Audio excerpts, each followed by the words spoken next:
around here. All right, so I have a bit of a different talk. I wish I could give a fundamental talk like the last one. Very excellent fundamental talk. I'm going to try to cover a range of different topics centered around epigenetics and metabolic disorders. So I'm going to give a bit of an overview of epigenetics and metabolic syndrome, and also present some of the early results that we have in some of our research directions.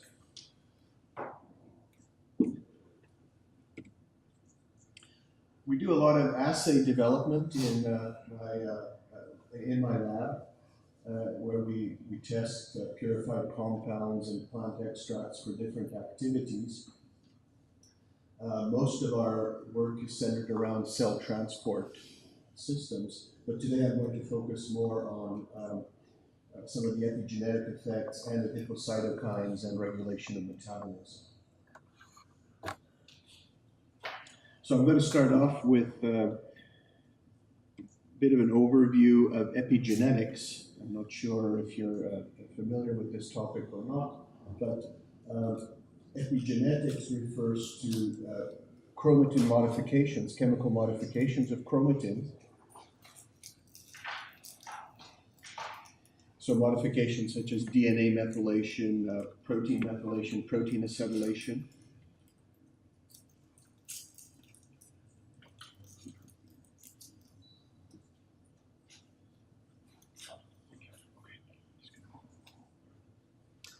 So epigenetic changes can influence risk of metabolic diseases and a lot of other chronic diseases. And these are changes that are due to modifications of these chemical changes. So we're not talking about changes in the genetic sequence, the AGTC sequences, but we're talking about the chemical modifications, DNA methylation, and other protein modifications. So protein methylation, acetylation, DNA methylation. So these chemical changes are carried out by enzymes, chromatin modifying enzymes that are referred to in general as markers and erasers. The markers put the mark on the chromatin, the erasers remove the mark.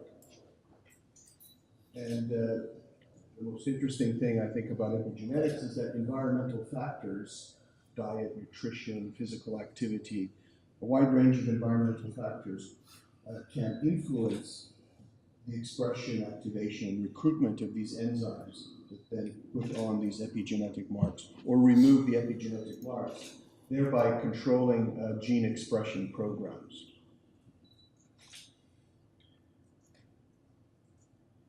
So while we have one unit of genetic information, we can have many units of epigenetic information based on the addition and removal of these marks on the chromatin.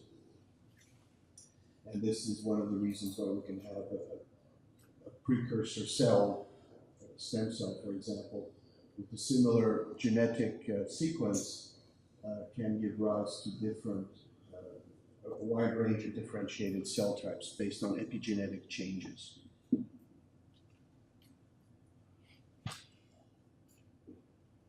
So this is a picture illustrating the methylation of the cytosine.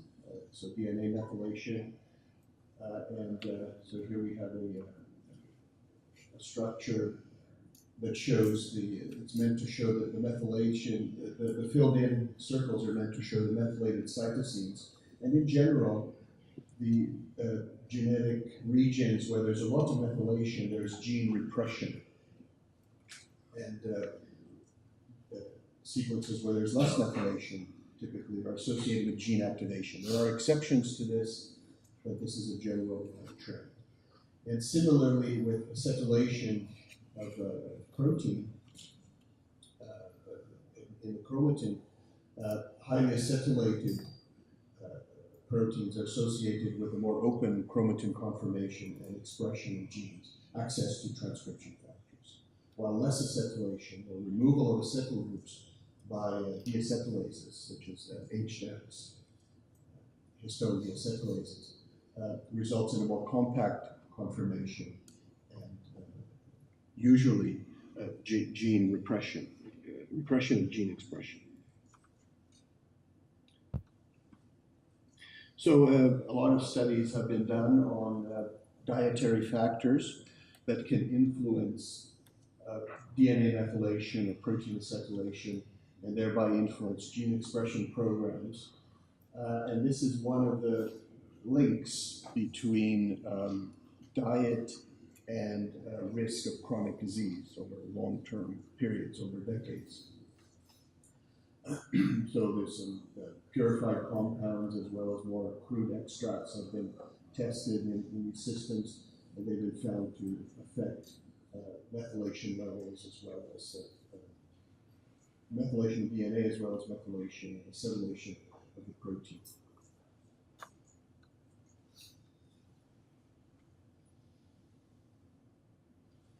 So I also wanted to mention that there are two mechanisms that have been identified for this.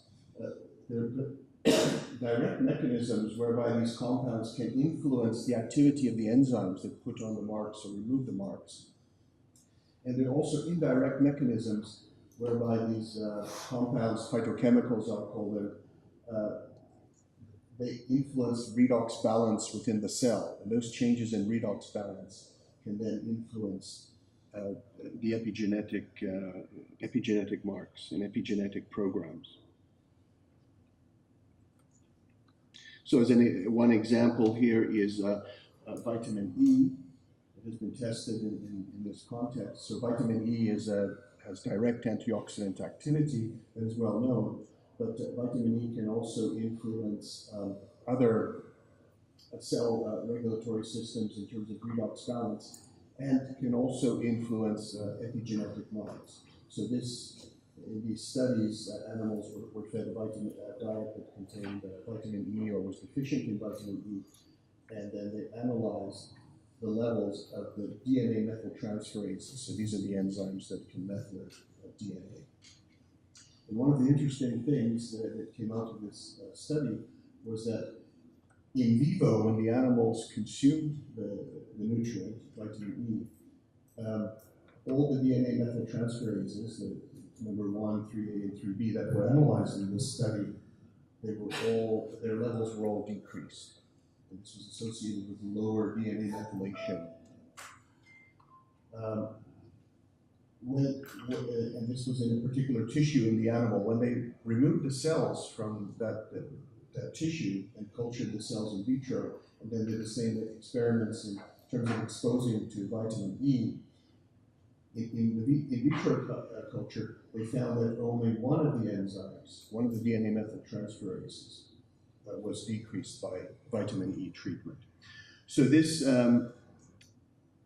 gave rise to a lot of discussion and other similar studies about the relevance of epigenetic studies that are based on cell culture. When cells are placed in culture, there are changes in their redox balance, and that can influence epigenetic regulation.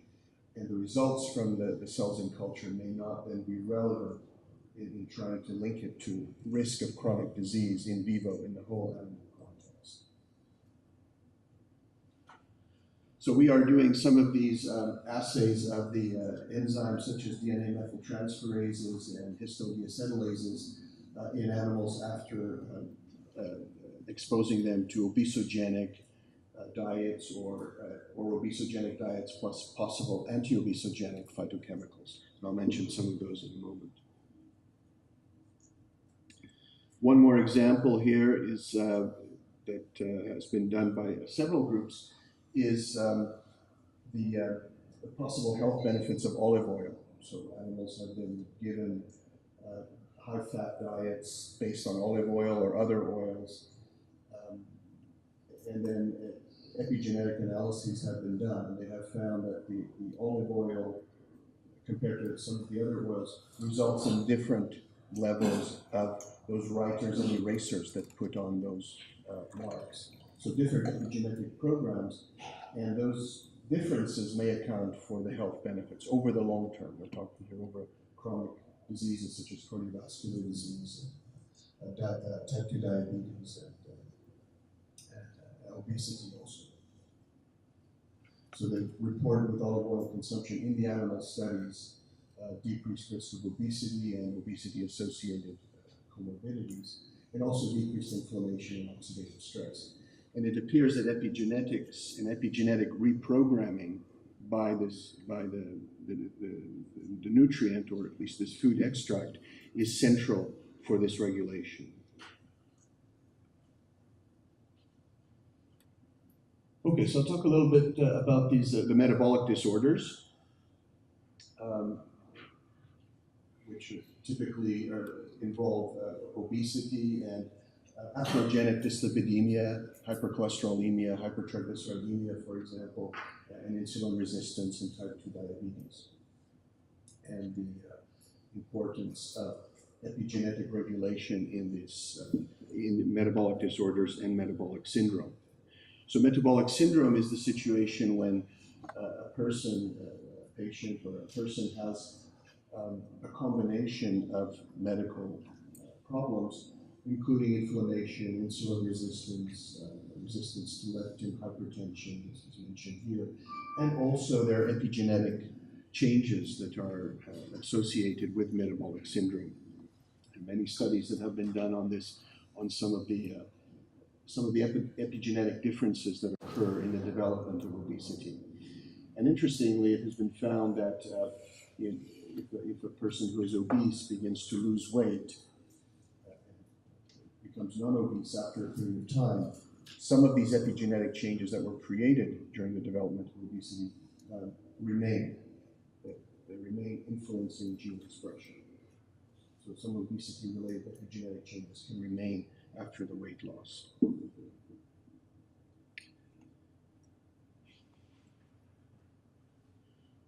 So another overview picture, many environmental factors, diet, exercise, toxins, even behavioral factors. There's a group at McGill in Montreal studying the behavioral factors and how they influence these epigenetic programs.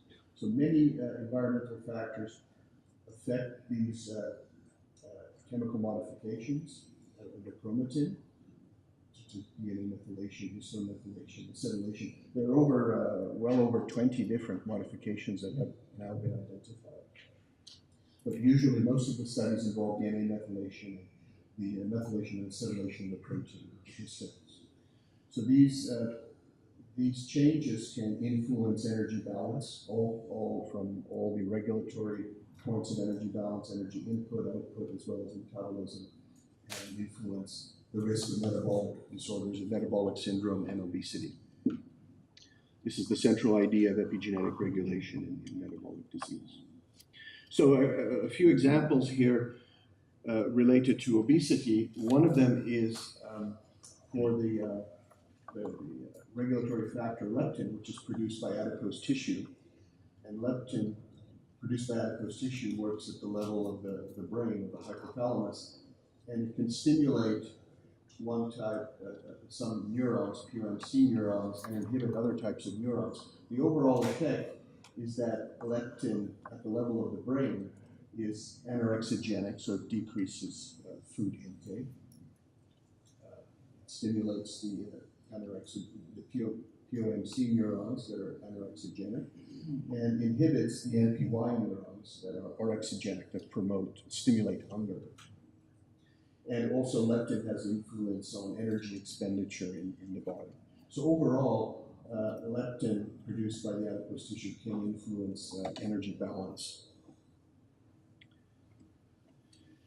And in terms of the regulation of the leptin gene, has been interesting results has come out of these studies, in that normally hypermethylation, high levels of methylation, of this epigenetic marker associated with gene repression.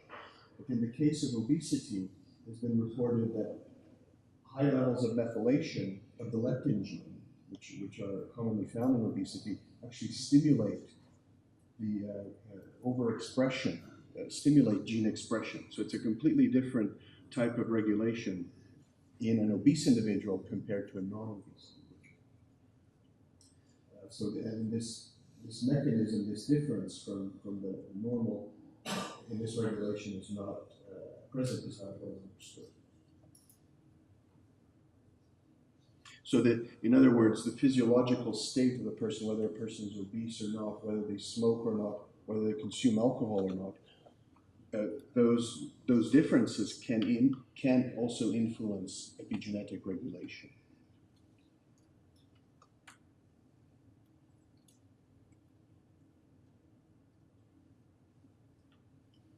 So there have been a lot of studies on these factors, that, such as leptin and adiponectin, that influence the risk of obesity and influence inflammation. Interestingly, these epigenetic marks can be passed on to future generations. So, as I mentioned here, exposure to a high-fat diet in utero, from animal studies, leads to epigenetic modifications of the adiponectin and leptin genes that influence risk of obesity in future generations. And even in future generations, if the diet, this high-fat diet, is eliminated and returned, and the animals return to a normal diet, these epigenetic modifications of adiponectin and leptin, central regulators in energy metabolism and obesity, those genetic modifications are maintained through several generations, these chemical marks. So in this study, in most of these studies, it takes 3, 4, 5 generations for the epigenetic programs to return to normal.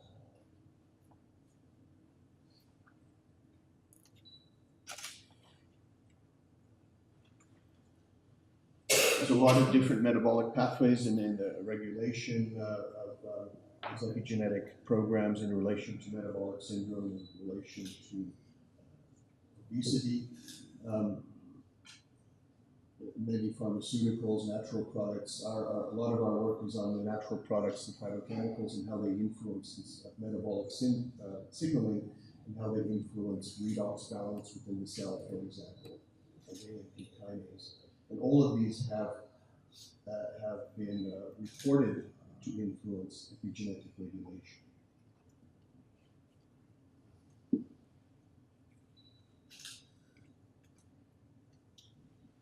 So in general, in our screens, in our assays for anti-obesogenic compounds and anti-obesogenic phytochemicals, we and others in this area have found many different activities, many different possible mechanisms behind anti-obesogenic activities. These include influences of adipocyte differentiation, interference with digestive reactions, changes in feeding behavior, levels of leptin and other adipocytokines, and also the activation of AMP kinase. So in the search for drugs or compounds that may influence obesity, there are many different targets, many different mechanisms, and our objective is to try to come up with a combination therapy, to use the different mechanisms together to derive an anti-obesogenic sort of formulation combination. So some examples of this, of the phytochemicals.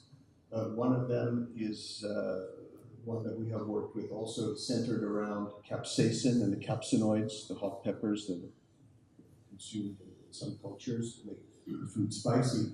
Some of these phytochemicals have been found to have anti-obesogenic activity. When they are added to diets, to high-fat diets, they can decrease the incident, the level of obesity in those animals. And so there have been studies on this, on how these substances can influence cell signaling and influence the epigenetic programs.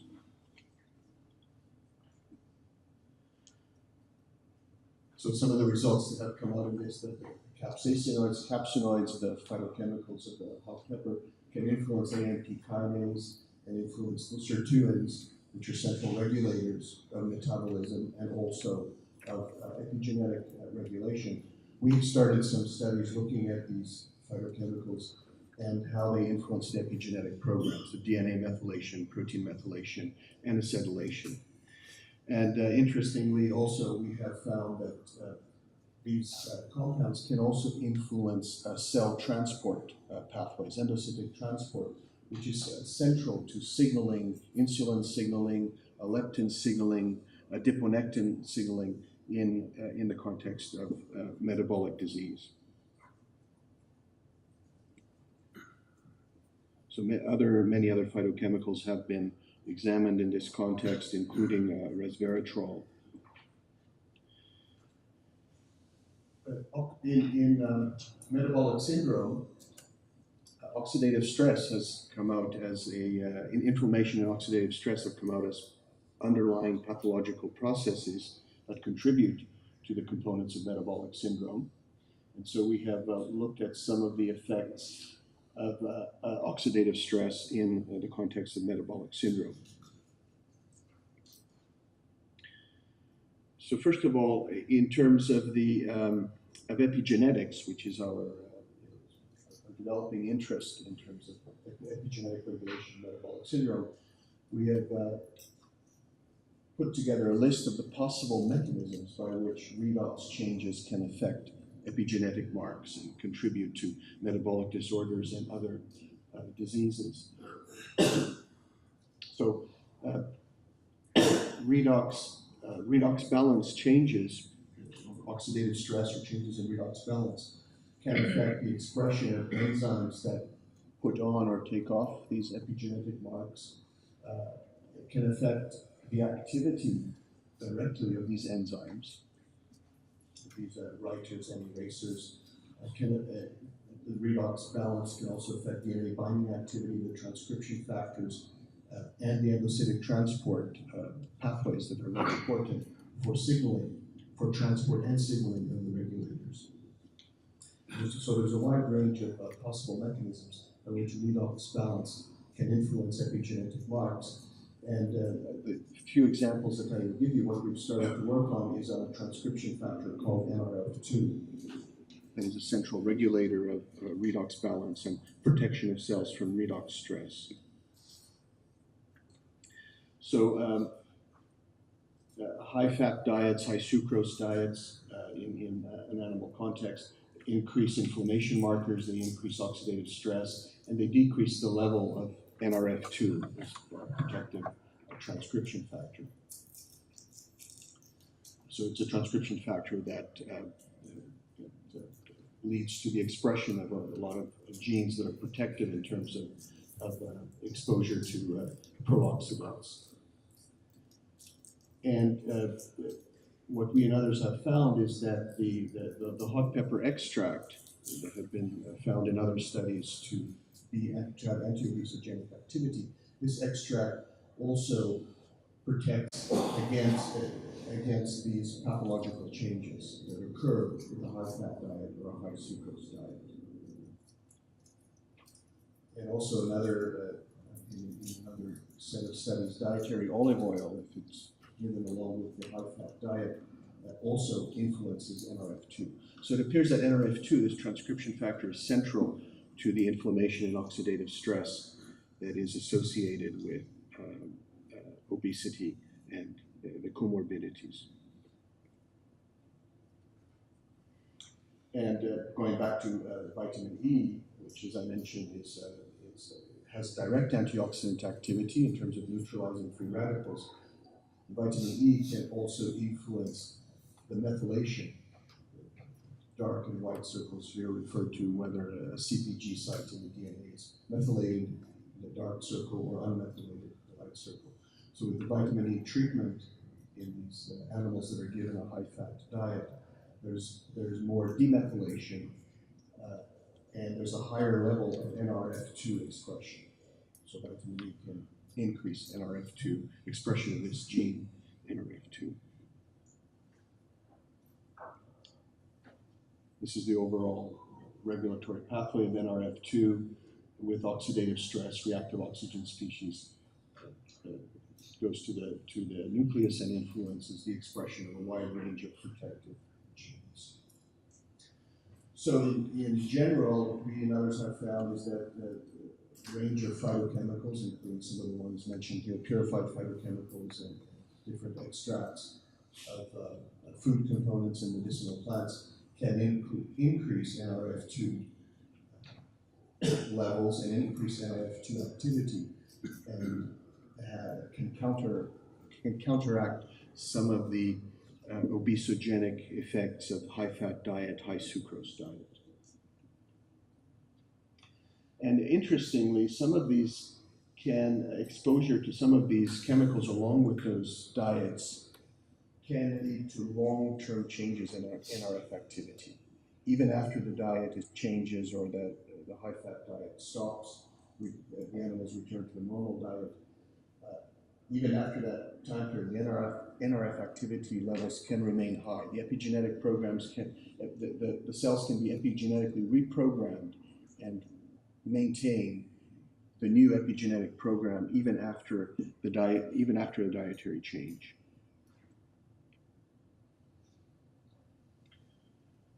Okay, so many other phytochemicals have been studied in this context in terms of influencing these writers and erasers that put on the epigenetic marks. So it appears that for many of these, the potential health benefits, such as the epitecan, epigalocate here, this one, and other substances of green tea, it appears that they have multiple potential beneficial mechanisms in terms of antioxidant activity and influence on epigenetic programs. So we, as I mentioned, one of our goals is to try to combine different epigenetic factors that operate through different mechanisms to achieve a reprogramming of cells. In this context, the reprogramming will be in terms of obesity, to try to decrease obesity. We also have collaborations with a group that are looking at cancer cells, trying to reprogram cancer cells by using combinations of epigenetically active compounds. Now, one of the components that we are proposing in our metabolic studies is antioxidant, to use antioxidant factors, antioxidant phytochemicals. But one of the complications here is that assays, antioxidant activity assays of different phytochemicals and plant extracts can yield very different results. So it's very difficult to find data that is consistent among many different studies in terms of antioxidant activity of the phytochemicals. This is, for example, antioxidant activity of the same phytochemical mixture in a wide range, in a range of 6 different antioxidant assays. So there can be a lot of differences, and it's difficult to know which of these assays is more relevant for a given disease model. But what we have found is that combinations of the phytochemicals can show great levels of synergy. So here's a couple, resveratrol and curcumin, 2 dietary phytochemicals. When they are combined, they show 4-fold greater antioxidant activity than either one alone. So in terms of this synergistic combination of compounds to achieve epigenetic reprogramming, this is another example. This is in the context of the RAR beta-2 gene, which is relevant more to cancer. We are using this as a paradigm for our metabolic studies. So in these studies, where they combine epigenetically active substances such as butyrate, genistein, vitamin A form, ultra-retinoic acid, when they are combined, they achieve demethylation at gene promoters, particular patterns of demethylation that cannot be achieved by the substances individually. So this is the idea behind combining different substances to achieve a particular type of epigenetic reprogramming that may be stable and may influence disease risk of cancer, risk of chronic disease. So again, the idea is a combination therapy, epigenetically active compounds to reprogram cells in terms of metabolic disorders, and also some collaborations in terms of cancer cells. The combinations that I'm referring to here involve changes in factors that, or substances that influence redox balance, as well as the transcription of metabolically important regulators such as leptin and adiponectin. Our assays are based on the levels of some of these adipocytokines that influence energy metabolism.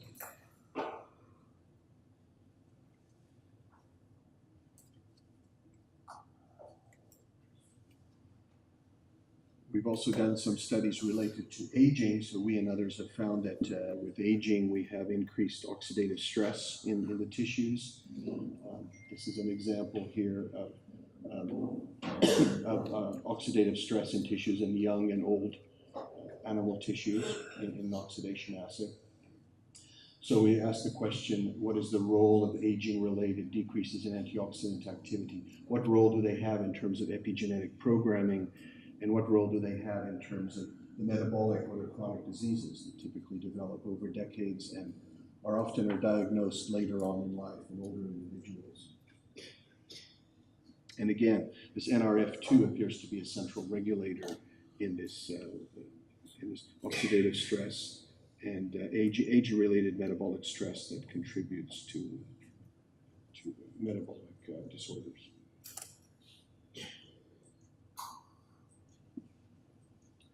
So with aging, there's an increase in oxidative stress associated with aging. There's also an increase in many different cell functions, including endocytic transport, which is one of the, I'll talk more about this one tomorrow, one of the transport functions that we studied, a central regulator in cell function. So these with aging, both of these are decreased, or there's an increased oxidative stress, decrease in transport, and both of these contribute to metabolic disorders. So for example, with the transport,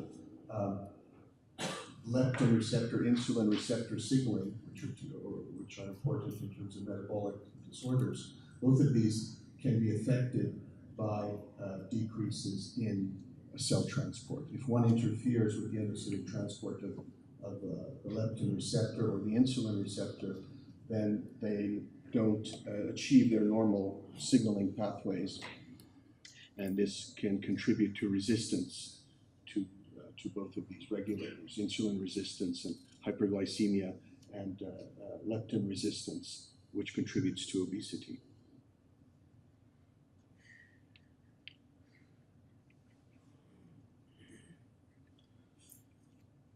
Okay, I have here some other examples of factors that we and others have studied in relation to metabolic disorders, epigenetically active nutrients. And one of them, as I've alluded to already, is the vitamin A, or the retinoids. This shows the movement of vitamin A from the diet and storage in the liver, transport in the circulation, and uptake of the vitamin A, the retinol, into the cells, and then metabolic conversion within the cells. So for example, the retinol can be converted ultimately to retinoic acid, which influences the expression of genes. And retinoic acid interacting with transcription factors, can promote the recruitment of these writers and erasers that then can put on or take off epigenetic marks, and thereby influence the expression of genes. Another example, so in addition to vitamin A, vitamin B3 is also epigenetically active, or niacin, also epigenetically active. And some of the enzymes involved in the metabolism of niacin, in one of its conversion products, nicotinamide, some of these enzymes have been associated with obesity. The nicotinamide methyltransferase, for example, there are a lot of ongoing studies related to its involvement in obesity and epigenetic reprogramming. Another example is not just the nutrients, also some of the toxins, which are epigenetically active, can influence risk of obesity. So bisphenol A, environmental toxin associated with plastics, more older types of plastics,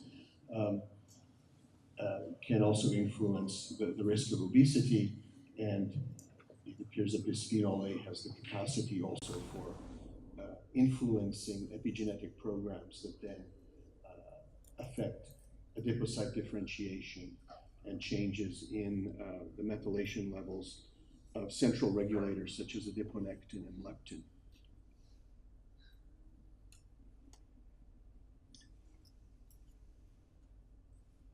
And one of the phytochemicals that has been studied in the context of exposure to bisphenol A is genistein, which is a soy phytochemical, and in the animal studies, if genistein is given along with the bisphenol A, along with the toxin, genistein can be protective against some of the changes that occur that would normally be mediated by the bisphenol A.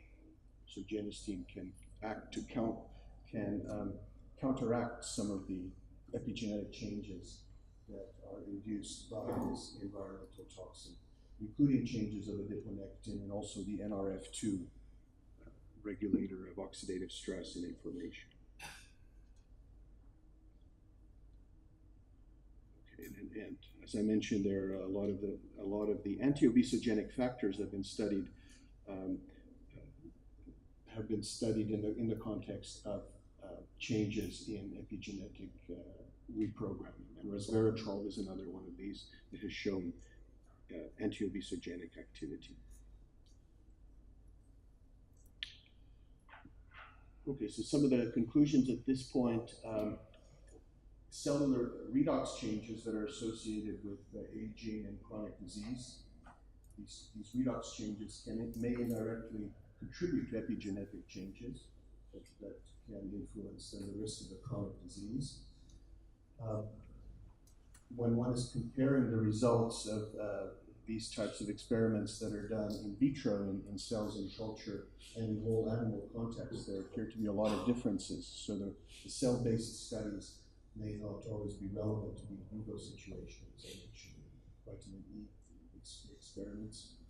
And then finally, the high throughput screening of epigenetically active proteins may lead to the identification of combinations of these nutrients and synthetic drugs that may ultimately achieve an epigenetic reprogramming and influence the risk of chronic disease.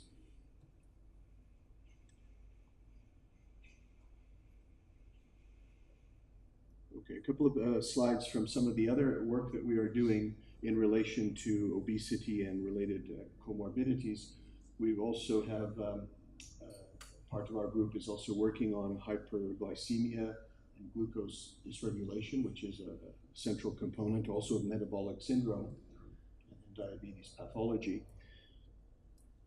And we have, in collaboration with a group in Brazil, they have some preliminary data on potential protective substances from some of the Amazonian plants. We have collaborated with the group and tested some of the extracts and purified substances in assays that are meant to simulate some of the pathological processes that occur in type 2 diabetes.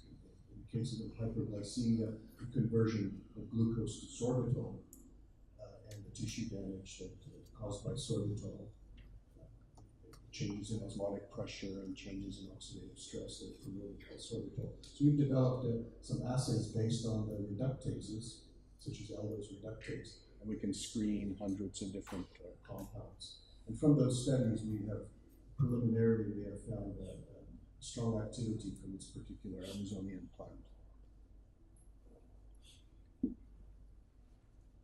And we have developed assays based also on other pathological processes related to hyperglycemia, the toxic effects of hyperglycemia. Okay, I'll finish off here with a little bit more on the vitamin A. We have spent several decades now studying different aspects of vitamin A regulation, and now moved into the relationship of vitamin A to epigenetic reprogramming. Um, After conversion of the retinol, the alcohol form of vitamin A, conversion to the retinoic acid, which, as I mentioned, can interact with transcription factors and influence gene expression. It appears that the ratio in a cell of different types of retinoic acid binding proteins, and FAVP, CRAVP, represent two different binding proteins for retinoic acid. The relative ratio of these proteins can influence different patterns of gene expression.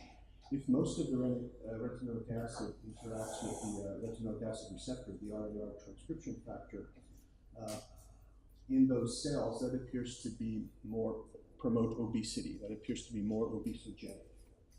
If in a cell type there is more of the fatty acid binding protein, so that activates then a different signaling pathway that tends to be anti-obesogenic and also to increase the expression of some of the factors that promote insulin sensitivity and lower triglyceride, decrease normally the hypertriglyceridemia that is associated with the high-fat diets. So the different binding proteins within the cell for these metabolic activators can influence the gene expression programs and influence ultimately the risk of metabolic syndrome. The carrier protein, so the vitamin A is transported into circulation in a complex that involves, in green here, the retinol binding protein, RBP, and it interacts with another protein called transthyretin, which is also the thyroid hormone carrier. This complex in the circulation normally carries most of the vitamin A. And this circulatory carrier protein, RBP, itself appears to be an adipocytokine. So it can also be, it's produced by the liver, but it can also be produced by adipose tissue.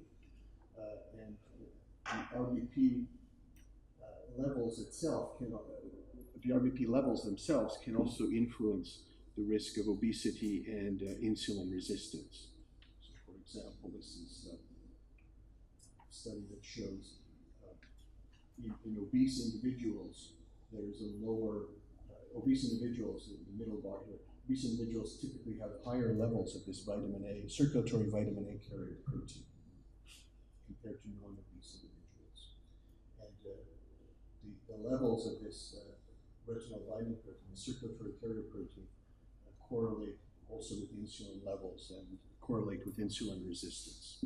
So one of the vitamin A extracellular or circulatory vitamin A carrier proteins also appears to function as an adipocytokine and influence energy metabolism and risk of obesity.